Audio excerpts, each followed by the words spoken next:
Welcome, golf fans, pursuers of knowledge and the almighty dollar. This is your golf guru bringing you the 2022, the 150th Open. This, of course, is going to be my Millie Maker's Pick Show.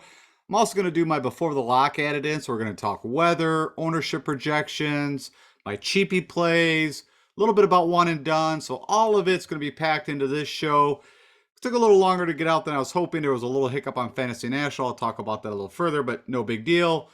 And with that said, first off and foremost, thank you for stopping by. We are, I don't know, about less than 14 hours before this thing kicks off. So I'm doing this around noon Eastern. So I got a lot of information. We got up-to-date information, at least as up-to-date as possible. So hopefully get your lineups now. You can start building your builds and getting them all locked in. I'm sure you've been watching a lot of content, and hopefully this is one more area of information to help you make your selections. Okay, with that said, let's go talk some golf. All right, so I was not able to get you a real official scorecard. The PGA finally released it today.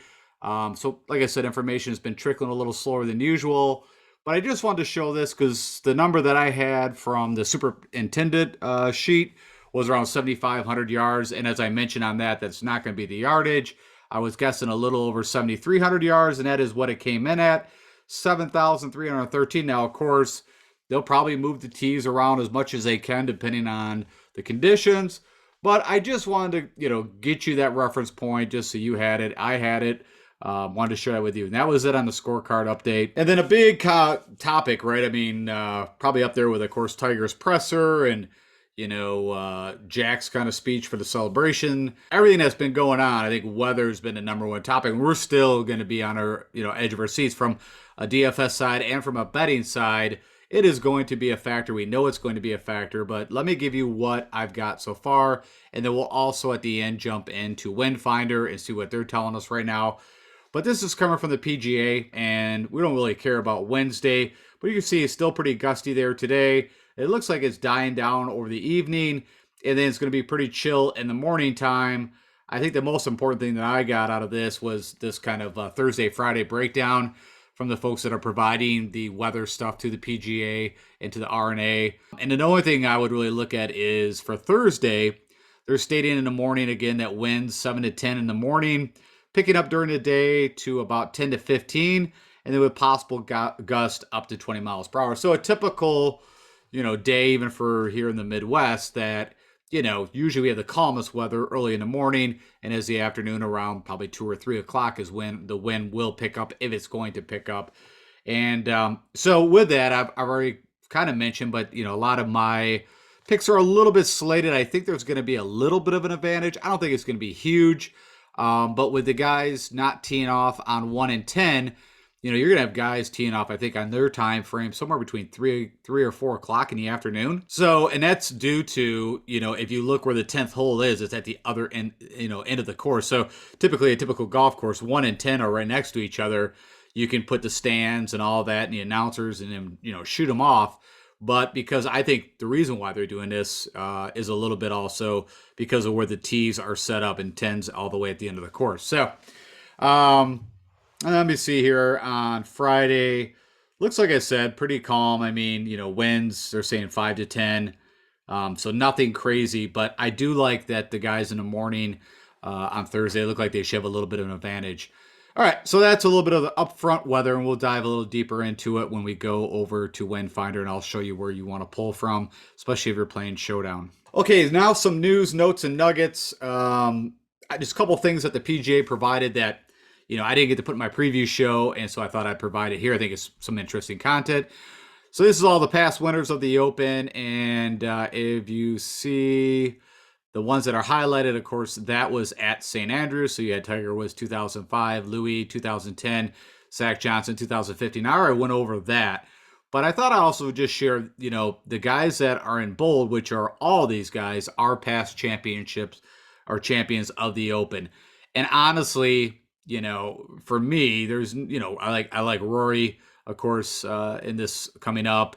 I like Shane Lowry. But other than that, there's nobody else on this list. I mean, maybe Stuart Sink and Padre Harrington for a cheapie play, a little differentiation. That would be it. Oh, and of course, Jordan, who who won, but also I think it was 2015 missed the playoff by a stroke, which I mentioned in the preview show. Other than that, like Molinari, no, I'm not on Morikawa. We've talked about it quite a bit in length. I think he's still fighting to swing a little bit between that draw and the fade. And then also the putter, we also, from one day to another, it can go hot or cold.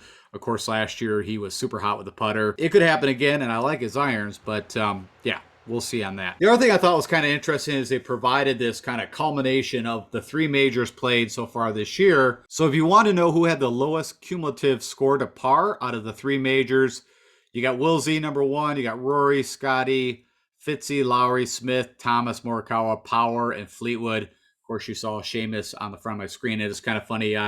Like you guys, I like to see what the other analysts out there are saying. And I've heard a lot of buzz for Seamus Power, which is crazy. I had my whole show already done yesterday. There was just, as I mentioned, a hiccup in Fantasy National, and that's in the sneak peek kind of dashboard screen where we get to go over all the players. I didn't want to do the show without that, so it finally got fixed, and it's working today, hence why I'm doing it Wednesday morning here. But just thought it was interesting because, and we'll talk about Seamus Power a little bit. Well, let's save that till I get into talking about Seamus.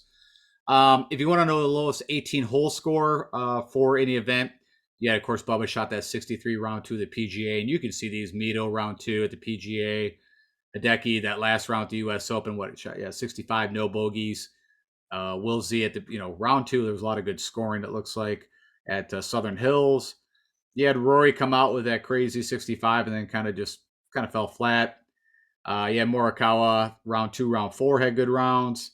Hadwin, who came out hot at the U.S., and then Hoagie, and then Will Z again. And then if you want to know, of course, we do from a DFS side, who's had the most birdies. You got Will Z, Rory, JT, Fitzpatrick, quite a few of these guys over here. Smith, Morikawa, Scheffler. Kevin Na, of course, current Live Tour player. That's kind of interesting. Justin Rose and Hideki. Now, of course, this does not take into effect bogeys. So, but if you want to know just from a birdie standpoint, I think that's a pretty cool little list. So that was it from the news, notes, and nuggets. The last thing I'll talk about, again, if you missed my preview show, because we're going to be looking at a smaller stroke gain model that comes up. But if you want to know from my larger, how I kind of siphon down on what I thought was a skill set that I wanted to look at from a stroke gain side on how you win the Open, here you go. It was ball striking, approach, putting, quite a few different things on putting. So 3-putt avoidance, of course, huge greens. Also I want to see the guys that have done well 25 feet and out. You got the short game around the green. All that's important. Off the tee, I mentioned huge fairways. The rough is very minimal. And as long as you keep it out of the high fescue, the big deep top bunkers, and there's some of these bushes around, you should be all right. The one prox of the pin that I'm going to focus on, again, the way the course is so firm and fast and running out that, the lowest number you can look at through Fantasy National is actually, I believe, 75 to 100.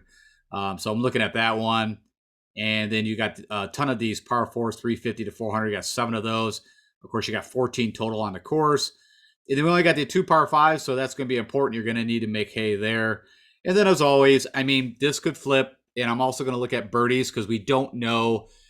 From right now, what the weather is stating, it looks like it could be a 20 under.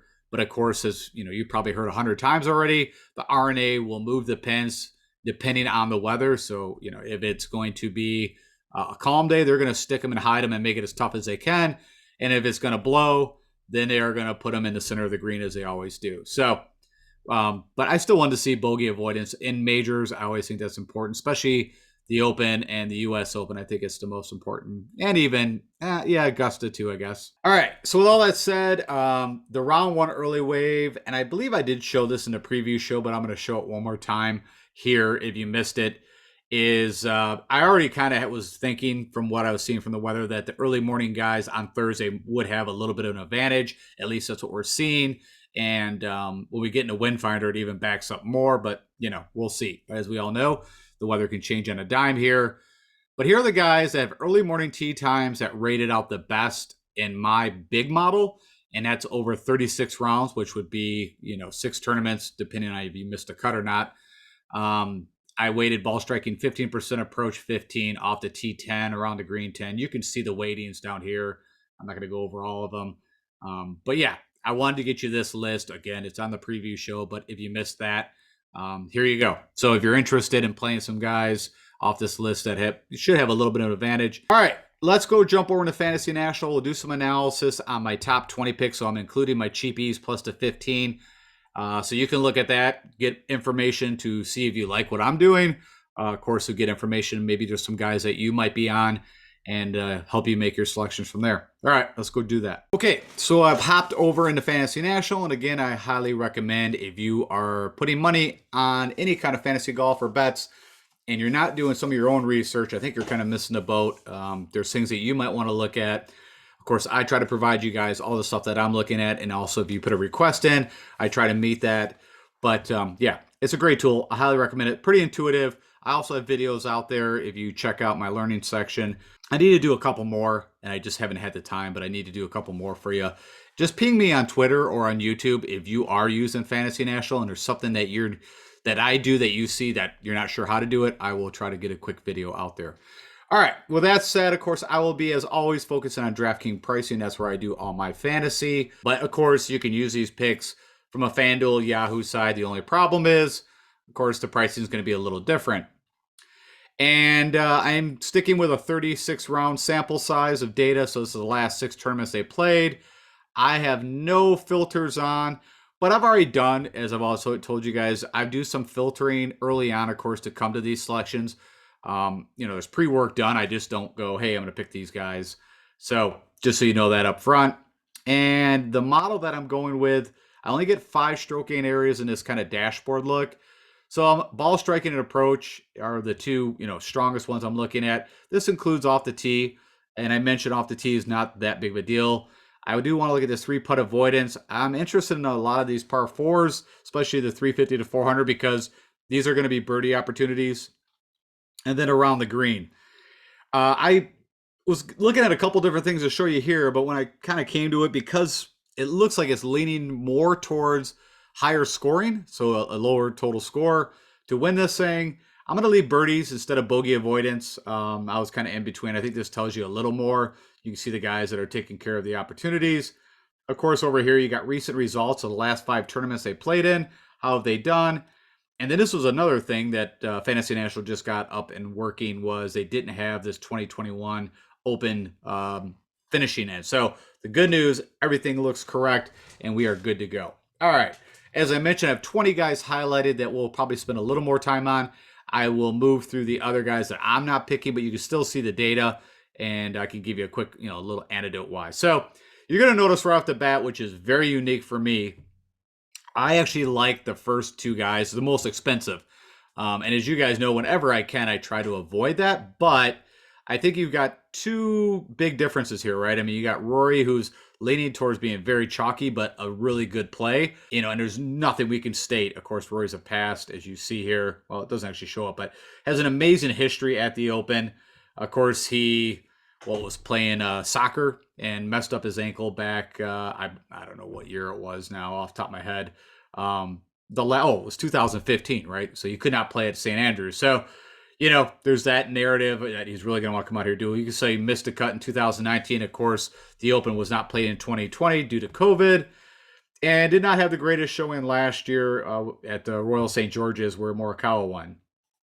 His game, though, if you remember, he was chasing distance that year, and Rory just was not playing good golf. This is the best golf I've seen Rory play from tee, iron, around the green, and putting in a long time. And so there's no way I'm not going to jump on the bandwagon and kind of stick there for right now. Of course, he won the RBC recently. He also won in the fall. What was that? The CJ Cup or the Zozo?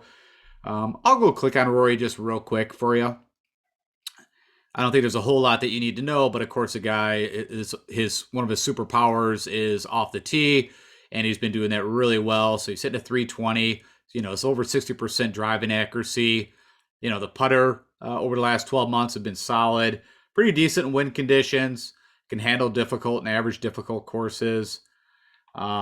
This is probably what I would want to look at is, he did play the Travelers, had a 19th. Everything was green. So gaining everywhere, gained with the putter again. Of course, he gained almost 6 strokes at the RBC. Last time he's lost over the last 5 tournaments was at the Memorial and still, had an 18th. But yeah, just been playing amazing golf. You can see here, and there's the CJ Cup win back in October. And we'll just go, just while I'm here, we'll pull up all of his, at least from like, yeah, way back. So he won in 2014, miscut 2013. He's had a great run here, miscut 2019, and not the best showing, as I mentioned, at Royal St. George's. But I don't think there's anything I have to do to sell you on Rory. It's just making a decision. So you understand what I'm kind of doing for my builds. You go like, well, are you going to start Rory and Scotty? No, a lot of my builds will have Rory starting or Scotty. So I just want to make that clear. I'm not saying you're going to be able to put these two guys together. Then when you see the rest of the guys that I'm picking,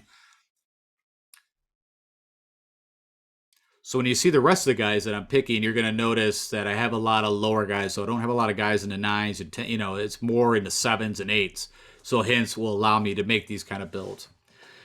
And then the next guy, of course, Scotty, not the best Genesis. Of course, he also missed the cut at the PGA, which, of course, I was using him for one and done. And funny enough, I had Justin Thomas left over, was going to use him for the FedEx. And I thought, you know what? Forget it. I'm going to throw him into Scottish Open. And instead of, I had Joaquin Niemann teed up. And, of course, JT goes out and missed the cut. So, and I don't have him to use here. So I'm a little bitter right now on JT, but, that it doesn't mean he can't do well here.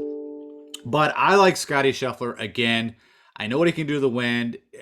We know what he can win a major. He's been, won 4 tournaments this year. I like his game from the lag putting, what he did at the Masters, his 3-putt avoidance. Everything is good to go. And I think I like the ownership right here. So, when I want to kind of differentiate, of course, I'll plug in Scotty as my number one in. And I don't think there's a whole lot. I'll click on him real quick so you can see a little information. But again, has a lot of pop in the bat, pretty accurate.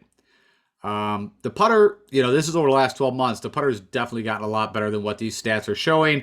I already mentioned one of the better wind players, of course, everybody knows, University of Texas, Texas kid, even Will Z. Even though, like I said, right now the wind doesn't look like it's going to be a huge factor, but that can change at any time. And so the way I kind of approach the Open is, to go in and say it's going to be perfect for 4 days, like what we had last year, that was an anomaly. I would rather lean to the guys that I know can handle those conditions. And if it ends up being a scoring fest and I don't have the guys that typically can go super low, then it is what it is. You can see Scotty's putter has been letting him down a little bit. We can't see what he did at the U.S. Open, but it had to be positive. But the RBC, he lost a little bit, just gained barely and had a second at Charles Schwab. The PGA Championship, again, for my one and done. This is where my one and done started falling apart. As I mentioned, I had him, and what did he have, like a, 7-8 footer? He needed to make a par, and I think he ended up bogeying or double bogeying. But, yeah, did not make it through. Of course, he had that torrid, after he won the Phoenix, then he won the Arnold Palmer, then he won the Masters. What you're not seeing on here is also the Dell match play that he won. So if you're a fan of golf, of course, the WGC Dell match play, he also took down, what was it, Kisner? I believe that, because I had him in one and done. So that's when I was still running pretty good at one and done. Okay, let's move along. So those are my top 2 guys. Rahm is purely, of course, did not have a good showing at the Open, but I've been talking about Rahm for a bit. I just don't feel like his game has been there now. Of course, he has another kid on the way, and really has been around the green, and the putter's just not had the magic. You could see frustrations. It definitely came out at the Scottish. Now, could Rahm come out, and when Rahm is at peak of all powers, could definitely come out and win this thing. So I have no issues, but if you want to know why, I'm going to pass on Rahm. I mean, you can see his ownership's a little bit lower, at least what's shown at Fantasy National. But yeah, that's it. I've been watching him all year pretty closely, and I just, almost like a Patrick Cantlay, I just don't feel like he's been where we know he can be. So actually, I had JT was going to be my guy going in, and it was kind of a last minute switch. A little bit was on the ownership side. Of course, if you look at JT's record at the Open, it has not been very good at all. He talked about that in his presser. And of course, even missing a cut at the Genesis did not help the Scottish Open for me. So when it finally came down to it, if his putter goes, everything makes sense. He's been handling the wind conditions. He showed that at the Players. He is awesome from 100 yards in. there's so many reasons to play him. Really good around the green. Pretty creative also, got that creativity he's going to need. Makes birdies. Like I said, I have no issues. It was more of just kind of like, I think the ownership's going to be so low on Scheffler that I'd rather take the chance with Scotty over JT. And you can make arguments both ways. Like I said, the argument of past history at the Open would tell you don't play him. If you think of his skill set and knowing if that putter goes, he could definitely do some damage. So that's where I'm at. Colin Morikawa, I talked about him already a little briefly. You've heard this, his pressers. He lost his fade and was hitting a draw out of nowhere, and just finally learned like, hey, I'm just going to go with that. And then we've seen during a 4-day tournament where he's got the fade and then he loses the fade, and then when he was struggling with the putter at the Zurich, and he decided, I think it was with Victor Hovland, that he was going to implement adding the line and using the line, and that messed him up. So there's just too many things going on Morikawa. Again, like JT, he's got a skill set that is very good, right? He hits the fairways, not the longest guy, but typically if he's hitting that fade, he's very accurate. Amazing with the irons, we know that. But you can see the two other key areas, just too many things. I'm actually going to go with Jordan Spieth instead. Save $300. You can see, super chalky. The guy's got the creativity, he's got the short game. And really where my lean has been is the guys with the short game, the putting. That's the guys that I'm going to stick with. Of course, another Texas guy can handle the winds. The 3-putt avoidance makes me a bit nervous, but he had a really good start to the Genesis Scottish Open. And if he gets confidence in that putter, watch out. And actually, I like Jordan on the long lag putt, so he'd be interested to see the plus 25. I think he's very good from outside. If you've seen it, the 4-footers have just been disastrous. I don't know what's going on, but hopefully he's worked on that, come up and get confidence of making that putt that's less than 5 feet. If he gets that down, I think he could be great. I'll click on Jordan real quick. You know what I can also do? Hold on a second. Let's go do this because I asked a question. Sorry, this is a little off task, but I wanted to see where's he at from 25 feet. So yeah, he's not ranked that great. That's over the last 36 tournaments. Ranked out of the field 73rd. I was guessing he would be better than that. Overall, the putter's not been great. I mean, that's the one thing, and I've said that he's never, for me, struck the ball any better than he has recently. Especially with the driver. Just wanted to see real quick when you look at his recent stats. So like I said, the putter has just been kind of back forth. I don't know what happened at the Genesis. I'm guessing he gained a little bit. The Open maybe lost. So, okay, the next guy, of course, you come to at the 9,900 range is Xander. Xander's had a pretty solid Open record. I mean, 2-2 would be his best. But the guy is just en fuego. Of course, you see back-to-back wins for his starts. Of course, he didn't play the John Deere. His game, especially winning the Scottish Open, I mean, I think he's going to be super chalky, but there's no way I can't jump on the Xander train, and I don't think I need to sell you on him at all. I think Fitzy's a good play. You can see ownership. You're not going to gain a lot if you make that switch.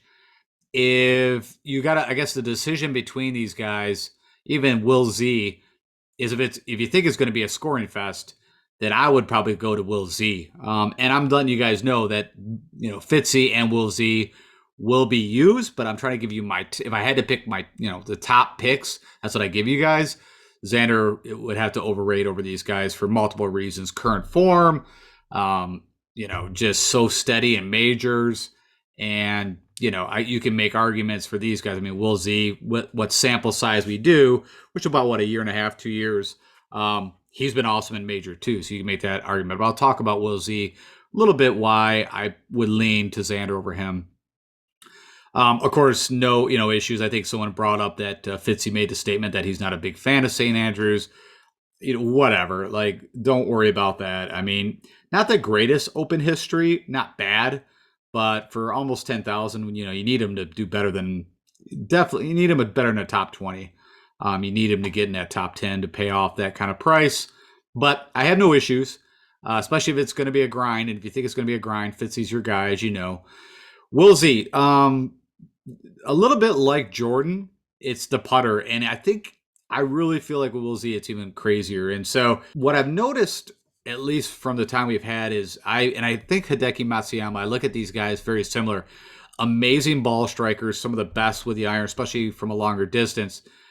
The putter seems to work better on super fast greens. So if you look at the Masters, whenever you kind of track back where these guys have had success and almost won, the greens were running somewhere between 12 and a half to 14. Like, so I'm going with, because they're slower greens, that's the one little thing that I think is going to cause issues. So you can see from my modeling perspective, Will Z actually comes out number one. I mean, taking advantage of these par fours at that distance, approach, ball striker, even three-putt avoidance. So same thing like I talked about Spieth. I used to say this about Scheffler. Give me Will Z, Spieth, Scheffler outside of 15, 20 feet. There was a time with Scotty Scheffler, not too long ago, actually struggled with the 5-6 footers. So anyways, we all know that it's going to come down to that. But again, that's how you're going to make your decision. Right now I'm going with Xander at that price tag. But really, I'll probably be plugging in Cam Smith quite a bit more. And I'm shocked that right now it's saying his projected ownership is that. I mean, I don't know. I guess everybody's getting a little smarter at this, but everybody was off Cam. At the RBC, he had the U.S. Open, and I told you guys at the Memorial, he had so many lip outs. It was crazy. Everybody, was just saying, oh, he's spraying it all over. He's not making putts. But everything for me, Cam should do well. And also look at his tournament history at the Open. Now, I believe Cam's quite a bit different player over the last year and a half. But, even last year, he had a T33 under very calm conditions. So we'll see how that all pans out. But I'm a Cam Smith slappy. You guys know that. I've been on him, as I mentioned. I've been preaching Cam Smith for years. I've always told you, if you want to get cheap Cam Smiths, Leishman and Hughes, Mackenzie Hughes, I think are the best two prototypical. Of course, Cam and Leishman both being from Australia, have played those kind of courses, really good out of sand. Not saying the pot bunkers, but just out of traditional sand, can play in the wind, really rely on his short game, can get a little wild off the tee, can get super hot with the iron. So I'm a big fan. If we go look at Cam, let's go look at off the tee, because that's where he's been kind of stung. His irons also fell back a little bit. So here you can see off the tee issues. I think I was all over him for the U.S. Open, if I remember this correctly. He actually went to a shorter driver. I think he took an inch off his driver and said that it was helping, to get him in more fairways.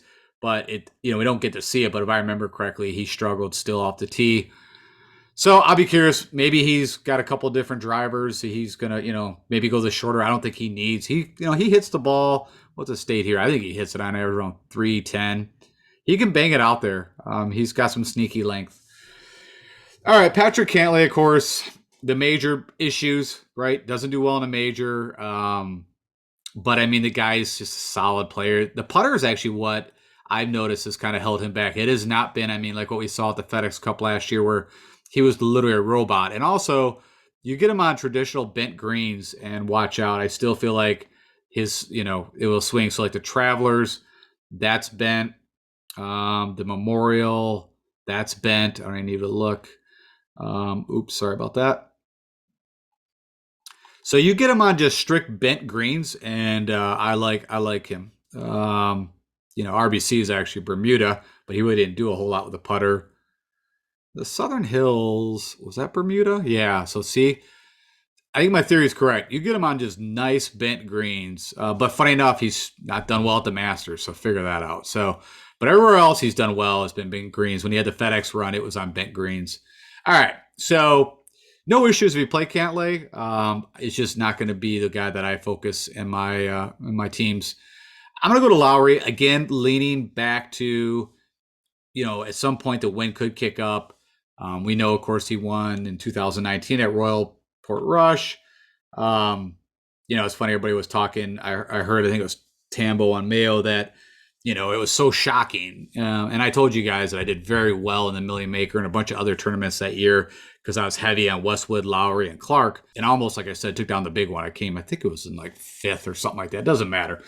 Where I was going with all that is that there's always that little piece of information, if you find it, and again, this was a few years ago, and that, if you knew he won an amateur event on that same course and loved that course. Of course, it was a home event, and that was enough for me. I didn't give a crap about the miscuts, and also let's go take a look. I'm just curious. What I don't even remember now, but what his kind of run was going into that.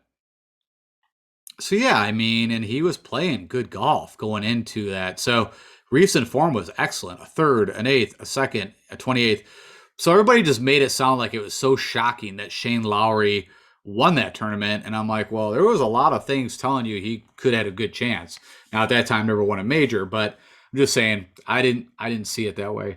All right. Then we got, of course, it was the Live Tour guys. Are you on them? Are you off them? I don't think DJ is a bad play. I just said I just feel like, and it really showed when he went to the Live Tour, that I just don't know if he cares. I really honestly don't know if he gives two craps. And when he went to the Live Tour, it really kind of summed it up that I want the money. He's stated, multiple times that he was out of this thing, after 5 years, and that was a few years ago. So he's going to do his contract probably for the Live Tour, whatever it was signed for. And he's probably going to ride off in the sunset. He never wanted to play the senior tour. Yeah. So I just don't know. I'm not saying the talent is still not there, but I don't think he was putting the time in for practice and prep and all that. He won his Masters, and it was like game over. So again, it's a pretty nice little price tag for DJ. If you were going to play a live guy, he'd be one of the guys that I would probably plug in. We'll talk about the other guys as we move through, but yeah, you got to make your own call on that. He's not going to make my top 20. Hideki, purely for me, it's just the same thing with Will Z. If it's a scoring fest, I like Hideki, but I don't like Hideki on these greens. Maybe that'll change. I mean, I've seen Hideki just, go in Fuego like at the Sony when he won. The Masters at Augusta is still a shock to me because the guy's got a really good around the green game. I don't think it's mentioned enough, really good out of the sand. But of course, we've always known that the putter was his Achilles heel, but to go out and putt the way he did to win the Masters, it was kind of jaw dropping. Even Will Z, and that's where it really kind of sent to me that watch out for these guys because it's shown up over and over that they do very well on very fast bent greens. When all they have to do is focus on the line and not the speed, I feel like on these greens, and especially if you add the wind, and you're gonna have to really focus on speed plus the line and adjusting if wind is blowing the ball. So. Okay, Victor Hovland, big fan, right? But yeah, I think everybody's off him, and he's in a bit of bad form. If it's a scoring fest, and if you're playing it that way, I'll probably build a lineup or two where I like my all ball striker team, which would include Victor and Will Z and Corey Connors. Like you can make a build that way, and if those guys go and the winds don't blow, it could end up, in that favor, and especially you're getting some good pricing on some of those guys. I put Sam Burns right there with it. Sam Burns, I'm a big fan. Again, been on him since the early days, but I don't know. I don't know where his head's at. And maybe it's just the way he kind of looks at times. I've just seen him where he feels like he checks out. And I always go back to the WGC FedEx St. Jude where he was in the playoff. I'll never forget this, and literally had a 3-footer and got the read off answer and missed the putt. And he literally like kind of stated or felt like it was just like, oh, ho hum, I lost, whatever. And of course, Hideki lipped out for a longer putt. It would have been him an answer, and it ended up being an answer. And it was just crazy. I just could not believe that he couldn't make a 3-footer after seeing the read, exact same line, seeing answer make a 5-footer. That never happens with pros. I mean, you give them a line, even from 10, 15 feet, they're going to typically make it. You give them one from 3 feet, like it was just mind-boggling. So all that is stating is at times I feel like Burns can just the care factor at times. I don't know, I feel like maybe it's just his personality like DJ, right? He just comes off that way. I know he cares, but it just almost seems kind of haphazard at times, I guess. I don't know. All right, everybody's talking about Louis. I think you're crazy. I'm not playing Louis. He's probably my biggest fade. I've been talking about this. Let's go look at Louis. I want to just highlight. First off, Louis could WD at any time. He goes out on Thursday and has a bad round, WD. He doesn't get his mattress and doesn't get to sleep right, WD. His putter, which was his key weapon. Now, good ball striker, easy swinger. I was a big fan of Louis a couple years back when he was kind of unknown, from the general circles, and was a nice play. But he's gotten now, and of course he's a live tour guy, another guy like a DJ that wants to go on the farm and just ride his tractor and really kind of not have to do so much with golf. So, but look at this. If you need any reason not to play Louis, and I don't have his live stats, I know people are going to say, "Oh, he's done pretty well, or he's had a 10th." Well, that's out of 40 dudes. Like, you should have a 10th. If you look at that lineup, take 20 of those guys, and they're trash. They're amateurs, or never has beens, never will be's. I mean, so don't look at the live stuff. Please do not reference live stuff. It's totally worthless. You might as well reference a pro-am and tell me how they shot in the pro-am. But let's look at what they did in PGA tournaments and reference that. So if we take, I think, what is this, 10 tournaments? Pretty close, 9. He's only gamed with the putter twice, and that's over this year.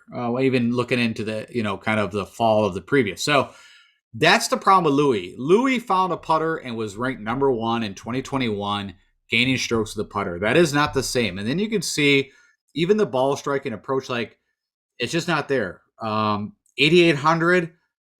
I'd rather play Fleet. I'd rather play a lot of guys than Louis. So that's my Louis rant. Do what you want with it. I know people are kind of hyping it and this and that. I mean, if you want to put a live tour group together, like, it's not going to be. You think you're going to be unique? It's not going to be unique. There's going to be a lot of people that are like, oh, I'm going to take DeChambeau and Bryson and, I don't know, Answer and Louis and, the guy, like, I don't know. You can do it if you want to burn money, but go ahead. All right, T-Hat. I've just been off on T-Hat for a while, and he's had some, pop-ups. I guess, like, almost for a showdown play, I kind of like him for that. He will have that pop-up round. I mean, when he was just super deadly with the irons, he's been pretty good with the putter. I've had no issues with the putter.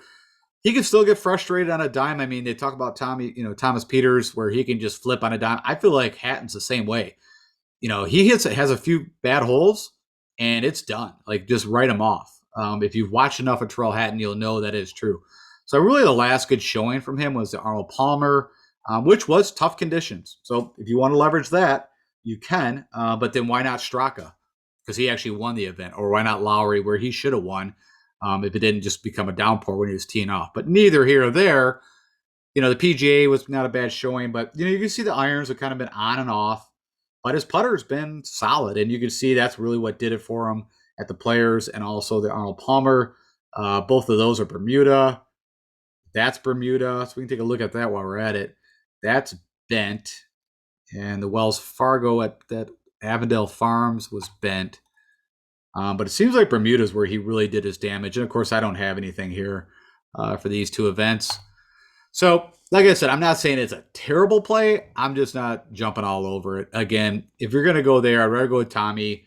Typically in the majors, you can see, he shows up. He's at a 12th, a second ready. Terrible conditions at Portrush and had a chance to win that thing, even coming down with Lowry. I mean, it wasn't like down the last few holes, but I think around turning the 9, I think he had a chance. Not saying he's been playing amazing golf. I think he's been better. He did have a struggle there for a bit, but I like Tommy.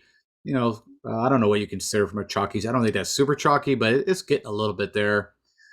So again, Koepka, throw him into your live tour group. If you want to get super, crazy. I mean, the one thing I'll say about Koepka, of course, we know even last year his Open, he does well. Of course, if you know a little bit about his history, right? He cut his teeth on the European tour. His caddy is from the area. I think he knew what was a Portrush. There was a certain course that he knew very well, but he knows all these courses, and I can't think of the guy's name. His caddy that's from Europe. So you can look at that stuff.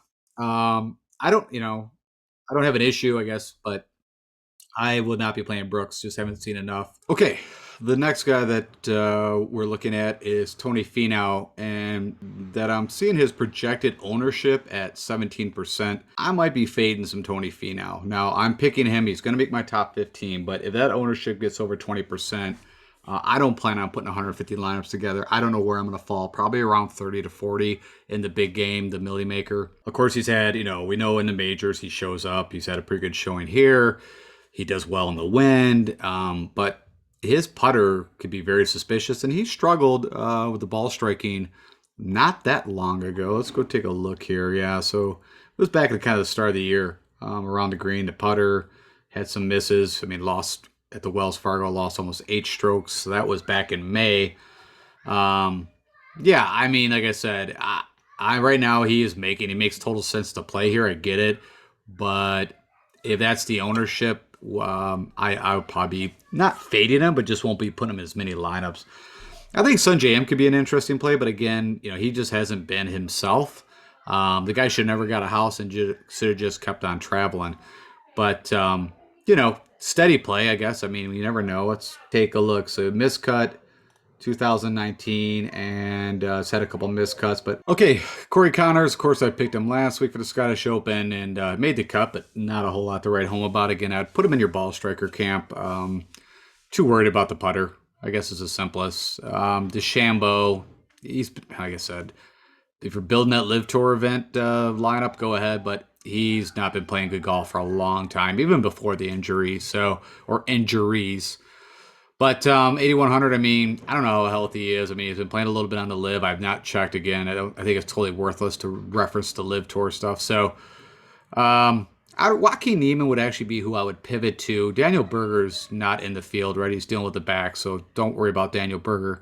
But Joaquin Niemann, if you want to look for a pivot, I would go to Joaquin Niemann over Finau. He's even had a more recent win, right? The Genesis. Good showing at the Memorial. Not the greatest history at the Open, but also I think he's a little bit of a different player. Max Homa, a little bit chalky, but, it's kind of funny. Everybody would never play Max. I've actually bet him, top 10. I've got a lot of top 10 bets, not a lot of outrights so far. And I like everything about Max. He should do well here. The guy's been firing amazingly on all cylinders. The only thing you can knock him for is around the green at times. But you can see he's gained over the last couple. We can't see up here. But the putter's been there. The irons have been there. Of course, he won the Wells Fargo not that long ago at Avondale Farms. Pretty tough conditions. Of course, that's, not Quail. That was at, as I mentioned, Avondale Farms. Cameron Young could be an interesting, I'm struggling because I've been picking this guy and I've been playing this guy. Even on a showdown, he's just killed me at times. And you can see the last two events. And, I almost kind of made the thought in my head, like, okay, this guy can't play links golf. We have no clue. It's the first time that I know of that he's played links golf that we have from a professional standpoint. But going back to, for 7,800, his skill set, if you are thinking this could be a scoring fest, it would not be a bad time to play some Cameron Young. And if you're building that skill set, which I'll put a lineup of two of these together, like I said, the ball striking lineup, he would be in there. Of course, you got the European Bobby Mack. Funny enough, probably burned a few people. I didn't really play him at the Scottish, but not the greatest last two events. But you can see what he's done in previous history. So great record at the Open. Let's go take a look a little bit more for Bobby Mack for you. I think I tell you a story. Of course, he's a lefty. And the first time that I ever saw this guy play, he could not keep it in the golf course. He was just all over the lot with the driver. So I was a little bit off on, but you can see he can handle the wind big time. Saying is he gains, what sample data we have, 2 strokes on the field when it's heavy wind. Putter is the issue, which could be a problem. You can see here, lost in all stroke gain categories at the PGA. We don't have anything here, but it couldn't have been good. I'm trying to think of his last, his last really good showing would have been the Open last year. Good showing at the St. Jude, the Genesis, but that's about it. And of course, he still spends a bit of time on a DP World Tour. And you can, on your, when you're looking at him on DraftKings, you can get they should have his DP World Tour stats in there. So, you can go take a look at that. Adam Scott, really just no read, no feeling. These areas make me nervous, but I mean, he's a pro's pro. So I have no issues playing him. I just don't really I would probably pivot or want to play Leishman more. I told you my feelings. Of course, he missed the playoff or was in the playoff in 2015. So he does have some good history here. It's been a while, but he also has the game, but it's just, his game has just been off. I've tried to make this guy play well, as in like I've tried to use him at times where I think it's a perfect, and you can just see whenever you see all this red, tee to green, off the tee approach, I mean, usually his weapons were around the green and putting. His irons could get hot. The driver was always the issue, a lot like Cam Smith. He had a good run in the beginning of the year, starting at the Century. He had 40 players, 38 players there. He ended up 10th. But, not a bad showing at Sony. But the Farmers and the Genesis looked like he had some game, and then it's been kind of humdrum, like I said, since the U.S. Open.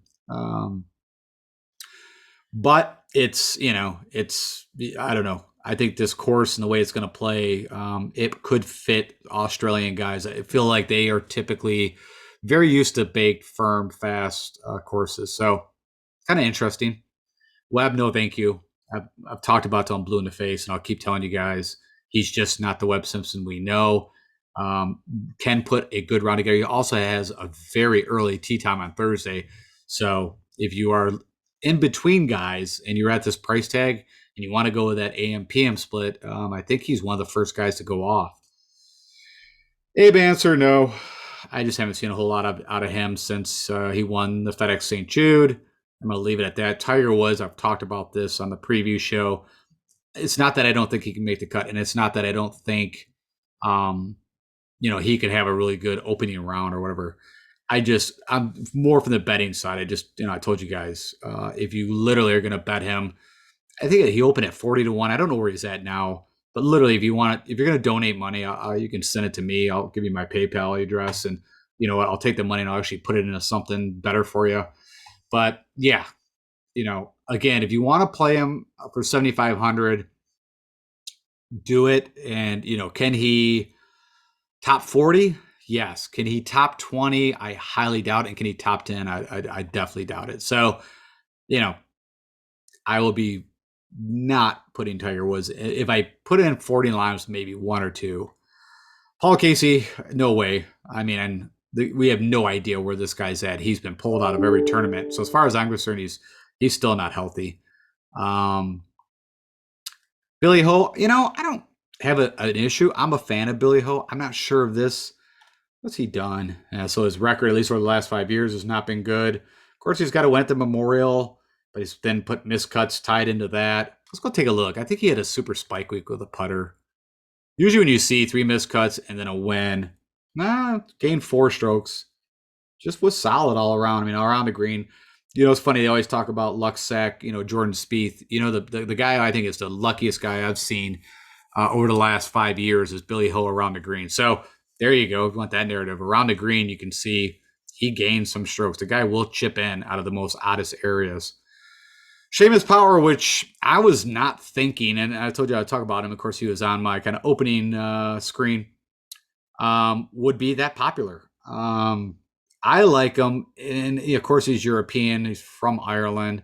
I don't know if that's why. And not saying of course it's in Scotland, but what people don't know or have not talked about is that he actually hits a high ball.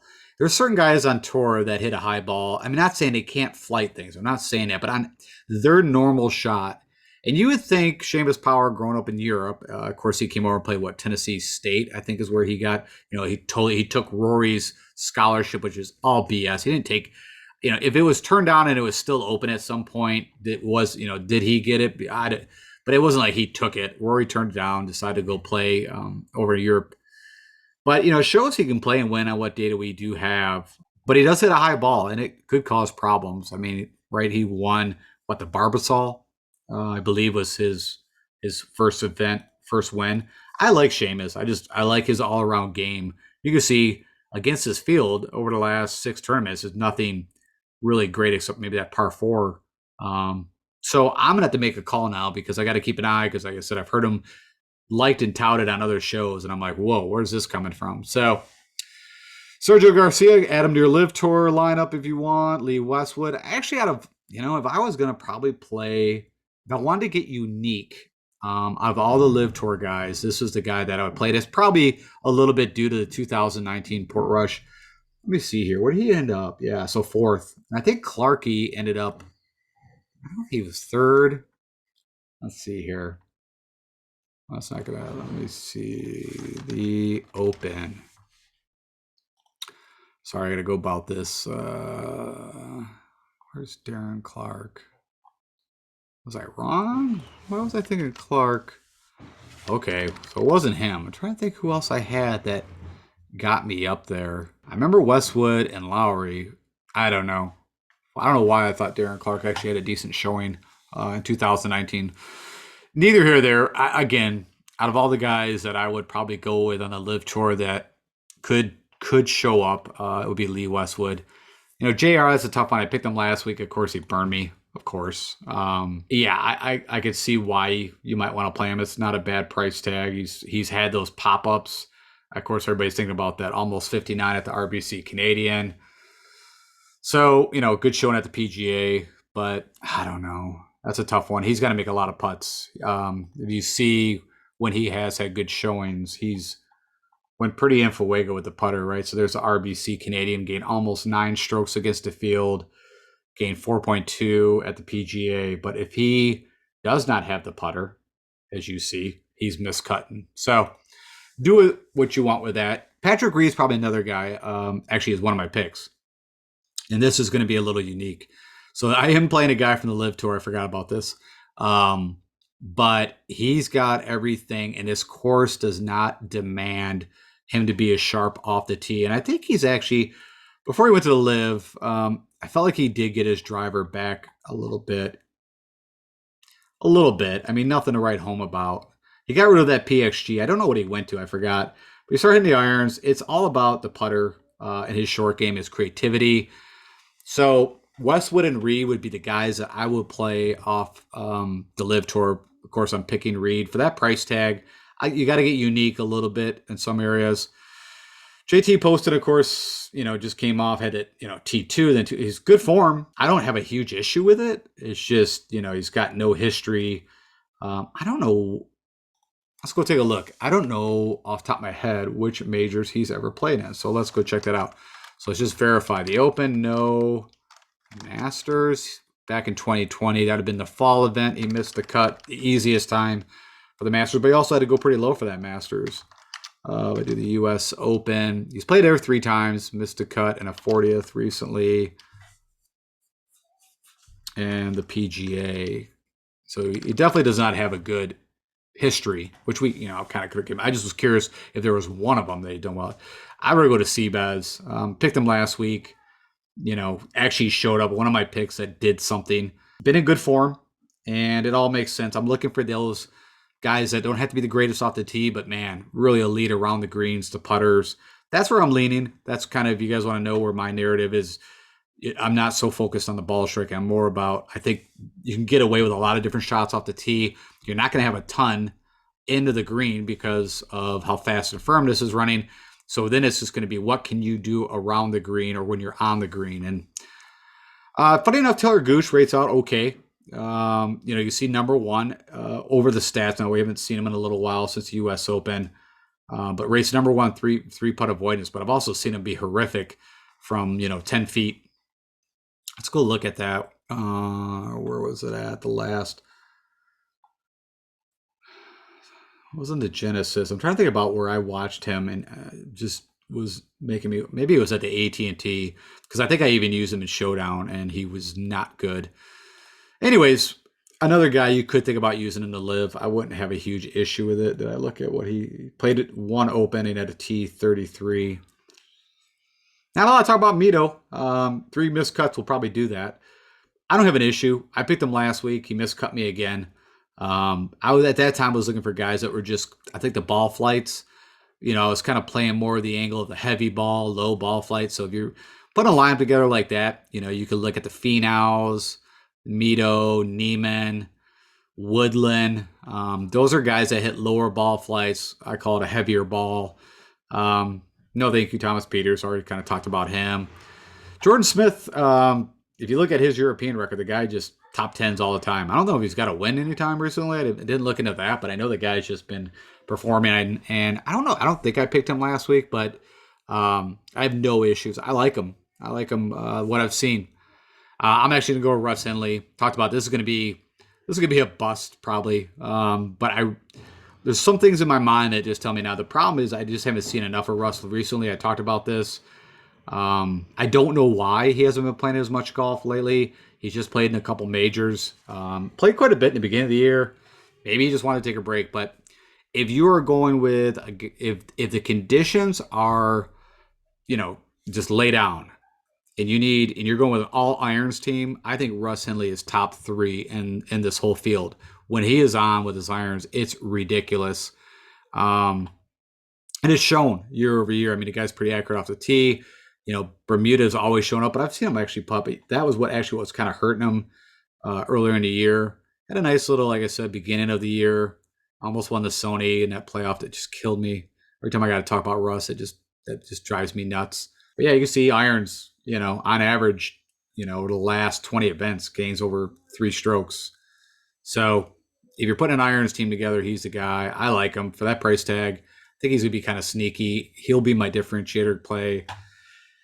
HV3, I haven't heard a lot about him, right? I mean, he was all the hot buzz. He could actually be kind of kind of sneaky-ish play. But the putter, I think everybody, what was that? The Charles Schwab, I think it was the Schwab, where he just blew up at the end, and you were watching him miss 2-footers. I think that was enough to get quite a few people off HV3.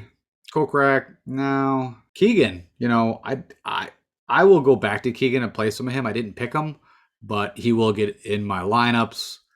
Munoz, if you think it's going to be a scoring fest, put in Sebastian. He can score. I'm going to kind of move through these. Fox, I don't have a lot to say on some of these guys. I mean, they're you could state they're European. They play a lot in this environment. They play more links golf. I mean, no reason not to play these guys. I think I picked Moronk, or I played him at least. But super chalky Ryan Fox, I see, is not super chalky anymore and pulled that T47, but he was quite the talk for the Scottish. Molinari, past champion at the U.S. or at the Open, but no thank you. I'm going to go back to Gary Woodland. He didn't really let me down, right? He was, second after day 2? So was hanging in there day 1, day 2. Shot, 7 under? Had the right draw. I mean, it's so funny how many guys I hit on the right draw and then watch them fall apart. It just was nuts. So I'm going to go with Gary Woodland. I don't know if I need to sell you. Of course, he won at Pebble Beach. You could coastal course, small greens. It was a U.S. Open. Sahith Theegala seems like he's fallen a little bit out of favor. I don't know. He's never been my flavor. I've told you guys that. Everybody's been all over him. I think he's going to have those spikes, but, I don't know. I just haven't seen enough from Sahith on my own personal opinion.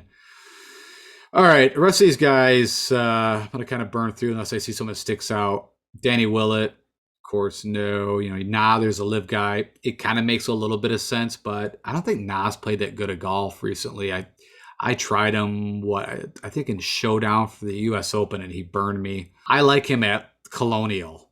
I like him at RBC. I like him on short little tracks.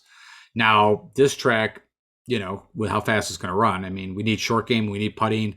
So it's not a terrible play. I don't know where I'm at on that. Wiesberger, same thing. He has some skills around the green. Not a bad play. Tringali, right? Came out, shot that 61, and then just, kind of kept bleeding strokes off as he went along. And I think a lot of people knew. And when you see what, we didn't have the stroke gain data, but you could get some from like Data Golf. It was done heavily with the putter, and that you're going to come back to earth at one point. You can't be gaining 10 strokes unless you're Patrick Cantlay with the putter all days. So I don't know. A lot of people probably won't go back to me. You see that from projected ownership, so you could get unique there. Hoagie, been in just a terrible form. Harris English, actually, I don't think is a terrible play. Harris, in his full powers, plays, very accurate off tee, can be very good with the irons, good putter. And he is one of the better wind players out there because of how steady of a golfer he is. I don't think that's terrible. All right, I'm going to kind of just move past these guys. I have no problem with Aaron Wise. Hao Tong, I don't know. Not for me. First round leader, I put a little bit on Minwoo Lee because he can have that one round, and he's early. So if you want to know first round leaders that I'm looking at, someone did ask me that, I think through Twitter, just pick some guys that you like early morning Thursday. Pick, depending on what you want to spend, just pick 5 or 10 of them. Those are the guys typically that are, I've said this multiple times, it's the early morning guys typically because they're going to get the weather, they're going to get the fresh greens. I don't know how that's going to make such a big difference here, but on typical tournaments, from a green perspective, if they're soft, they're going to get pretty marked up by the time the afternoon gets on. So, if I see a guy I did bet first round, I think Webb Simpson, I might have even, just because, again, how early his tee time is. No, I'm Mitchell, but if you're putting that, kind of bomber lineup together, I mean, you can see he's had some good showings. What has he done now? He's missed cut both times.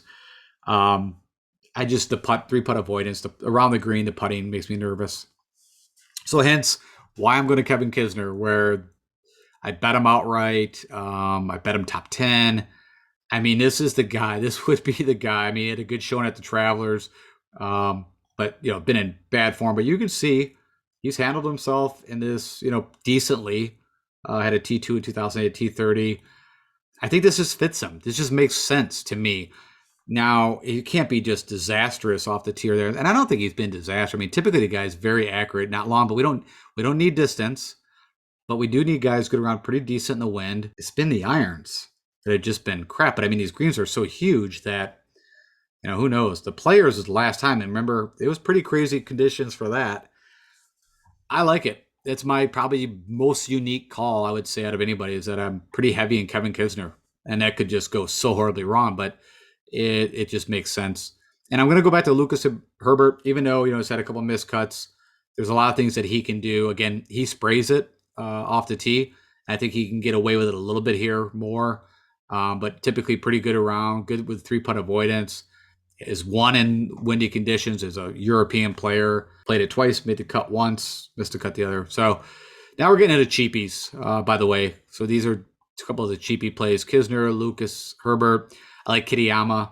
I don't know if he has an early tee time. I think he does. I think I bet him too, first round leader.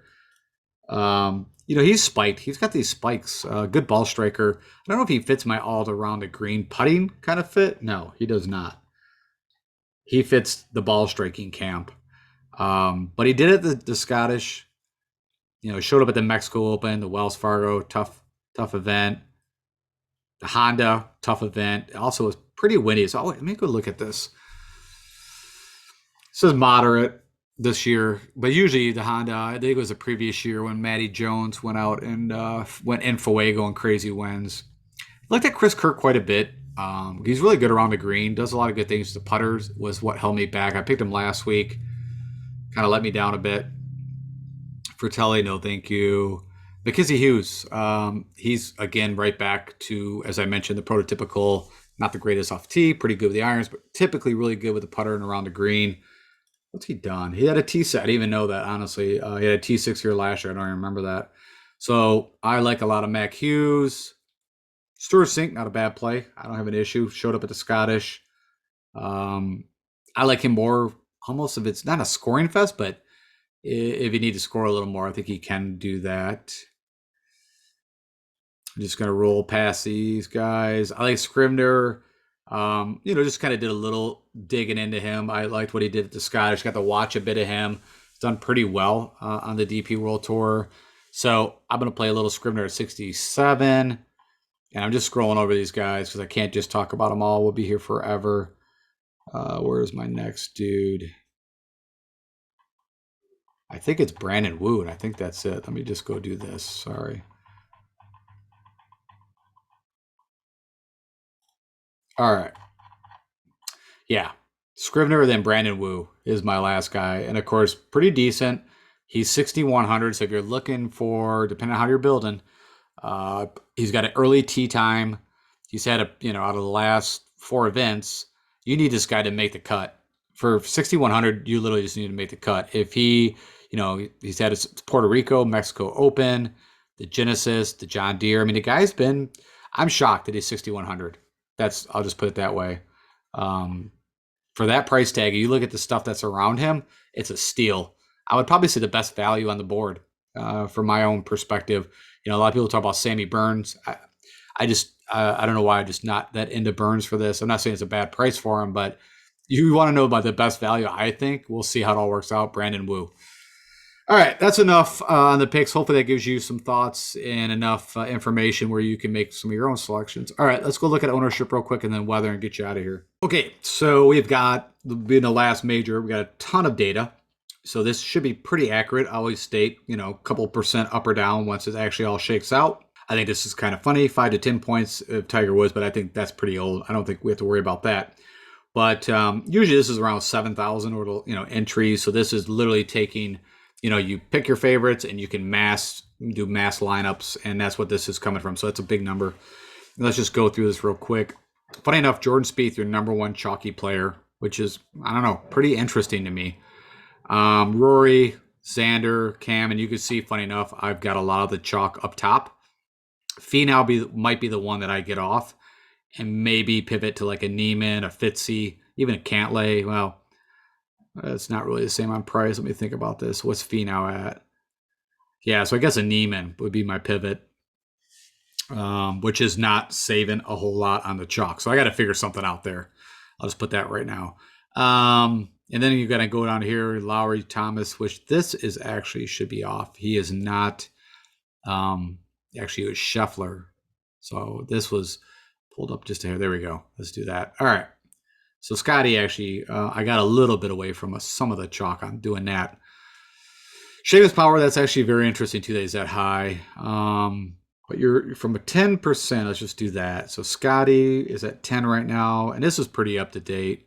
I mean, I could do this for us. Let's update it right now. I just did it before we got on or started recording this, but let's just do it one more time. And we'll do this. Okay. So you've got the most up-to-date numbers that I can possibly give you guys. Okay, so yep, chalk up top here. Here's your chalk. So your top chalkiest right now: McIlroy, Spieth, Xander, Finau, Cam. I'm really shocked about the Cam thing. Homa, Neiman, and then Lowry. Fitzy, Cantlay, JT, Power, Fleetwood, Will Z, Scheffler. So I mean, no shockers. I think Louis, I'm glad that I'm off that. I hope he just freaking WDs, to be honest. I mean, I apologize if you were playing him, but a little bitter at the Louis right now. DJ saying at 8%. I think that's kind of shocking. Webb. Mito's at 7-8. Or Seabez at 7. Keegan's around 7. Patrick Reed, I'm kind of shocked that he's at 6. Cam Young, like I said, if you're putting that all ball striker line together. Lucas Herbert is still around 5. Just seeing where there's my 2 differentiation plays. Again, could go horribly wrong. It's funny, I like Henley if it's a scoring fest, and I like Kisner if it's kind of a grind. So we'll see how that works. You got Mac Hughes at 3.5%. And again, you can see the other guys. I'm not going to go through all of them, but I'm showing them to you so you can pause this if you need to. And my Brandon Wu is at 2%. And they're my Scrivener, which I think is kind of shocking. I think for the price tag and what this guy's shown on the DP World Tour and even what he did at the Scottish, it kind of makes sense for me. Less than 1% own. I'll ride that. And I don't think I have anybody else. I'll scroll through this real quick to see if anybody stands out that's really low owned. That might be not a bad play. Jimmy Walker, I think, withdrew. Just so you know. Not that I don't think anybody was chomping at the bit. Lee Westwood, again, I don't know. Not saying he's been playing great, but right, he had that Florida run last year, a couple second places. I don't think, I don't know. I don't think it's a bad play. I might have to put a little tiny smidgen of Westwood. All right, that gives you some ideas on ownership. And then let's real quickly talk about whether I get you guys out of here. So again, always say use Windfinder, especially if you're playing Showdown. You're going to want to pull up this Luchars Airport or Lucars or whatever you call it. Luchars, we're going to call it that. I'm looking at the super forecast, which gets down hour by hour. We don't need to worry about Wednesday, but you can see they are still having quite windy conditions there today. And then it's supposed to calm down. Does it show it? Yeah, it starts to calm down at nighttime and, be relatively calm. Let's update this again, too, just to make sure. I don't think there's any more update. No, same thing. What time is this information coming at? So their time at 6:16. So this is what I was stating. It looks like there's going to be a little bit of advantage for the guys teeing off in the morning, picking up a bit in the afternoon, and could gust up to 20. So it was what that report said. Is also looks pretty stable here. And then Friday, if you look at it, looks pretty good. But you can see again in the evening. So the guys that got to go out in the morning and get to go out in the afternoon, a little bit lower, at least right now, lower speeds than what the guys might face in the morning. So Also, it's saying it could be possibly a little bit of rain in the morning. So that's where the AM PM comes up for me. But anyways, that's all I wanted to show you guys, and just make sure you pull up this Luchar's Airport Windfighter to do your own, of course. All right, let's go summarize this and get you guys out of here. Okay, so my top 5 plays from the Million Maker DFS perspective. This is for I think you could play these guys in cash too. Don't get me wrong, but as I kind of move down, maybe some of those guys you want to play, but these top 5 guys for sure. Of course, Rory, everybody's on him. Everything points to him. He'd be the guy to actually go out and miss the cut. You got Scotty Scheffler, which, I think is a little bit of a differentiation play. And I told you my lineups, if I'm plugging in 11,000 guys, it's going to be either or of these guys. Cam Smith, when I start to build with the 9s, it's going to be a lot of Cam, Spieth, and Xander. So you could almost think about it. Either you're starting with one of these guys to the left, Rory or Scotty, or you're going to, you could start a stack right with those 3 to the right. And then you're going to probably be around, I don't know, high 6s, low 7s to fill out the rest of the guys. So that's my top 5 plays that I'm going with. I mean, I don't think I need to sell you on any of them. I'm actually shocked how chalky Cam is. But hey, maybe some people are finally seeing some things. The guys that'll be on deck, my kind of, second or third guys in my lineups, it's going to be Lowry, Fleetwood, Finau, really a lot of the heavy chalk. Seamus Power, which I thought would be very unique, and it's not that unique at all right now. But the guy at the end there, Russ Henley, is super unique, and I think he's low 7. So that's what I was trying to explain to you guys. These 2 guys right here are, in the 7. So you could do what I'm doing if you're playing some of these guys. Finau, as I mentioned, right, was it Finau that was super chalky? I might have to replace a little bit of him. All right, then my unsung, of course, Max Homa, big fan. As you guys know, Reed, one of my live picks. I'm going to stick with Woodland, which he always makes me nervous, to be honest. I'm not. It's been a while since Woodland, I think it's been, but he's been playing pretty decent. Where he had a good floor to swing to, and then he kind of went, down. But good showing at the Open. We're gonna stick with it. I like his ball flight, like the way he plays and win. That's a lot of the reasons why he's in there. Seabez, great around the green.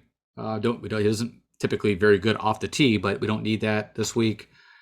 And then Mac Hughes, right? I always say he's my cheap kind of Cam Smith. Same with Leishman. And then my cheapie plays, if you're going to be playing guys below 7,000, Kisner, I told you this is going to be what's going to blow up my world. I know it. But it makes sense to play him. I like him. So I'm going to go with it.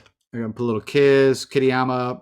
Kind of fits probably better in a ball striking kind of build than he would around the green build. There's my Jason Scrivener, which is, I think, less than 1%. So he could be a unique. Big ears, Lucas Herbert, of course, again, one in Bermuda, European guy. So we'll see. He can get very wayward with the driver, but I think you got a little more room here to spray it. And then Brandon Wu, 6,100, good player. I mean, he's had some good showings, so I like him even as a first-round leader. I mean, there's a possibility. Who knows? Especially if the guy's off early and it really kicks up in the afternoon. That's where you're going to hit those first-round leaders. All right, so that is my top 20 picks all wrapped into one. I'm going to throw this up there again. I put this in the preview show, but if you're curious who's gained the most strokes total over the last 5 years at the Open, now, again, none of these showing are at St. Andrews, but if you're looking at it from a one-and-done perspective, and funny enough, this is hard to do now because I think a lot of people's burnt a lot of guys. I think right now, I'm looking at Tommy Fleetwood is, I think, one of the guys I have left. I have Rose, Koepka. I've already burnt McIlroy, Finau, and Spieth. Simpson, no thank you. Xander, I've already used. No thank you. Molinari, no. DJ, I have available, which I don't know if I'm ever going to spend him. Maybe in the FedEx. I don't know. Lowry, I don't know if I have him. I think I did use him. Maybe at RBC, I think I might have used him. Patrick Reed, I'm sure a lot of people have him available. Terrell Hatton. So I don't, I don't think I have to tell you if you are in the money or up in the money, which I'm still in the money, but I'm not nowhere near where I was at. It's kind of fallen apart, like I said, over the last few tournaments. You got to get pretty unique, and that's why JT was, everybody already used him. So I was like, oh, well, I'll go with JT. He's only like 20% out there, and then of course missed a cut for me. I had a few of those that just killed me. I think Morikawa at the Players missed a cut, killed me. Scheffler at the PGA killed me, and then JT use them at the Scottish. So, anyways, get unique if you are trying to get in the money, and if you were up there, of course, play your most stable best guy you have, whoever that might be at this point. All right, guys, that's it. That's going to be my shows. I only got to be able to do 2 because we had a little delay, but I think it's fine. I think it all worked out. It gives you guys a ton of information, and you can fast forward through the chapters and whatever.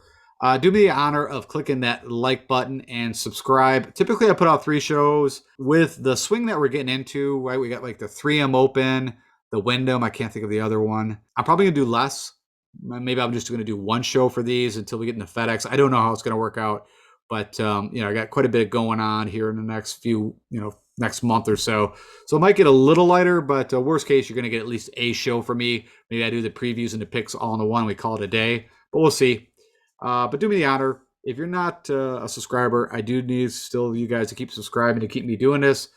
And follow me on Twitter. I put out tons of information, anything I see, or anything that's funny. So, hey guys, have an amazing Open. I'm pretty psyched. Like I said, about 12 hours away, they will tee off, and we will get the 150th Open underway.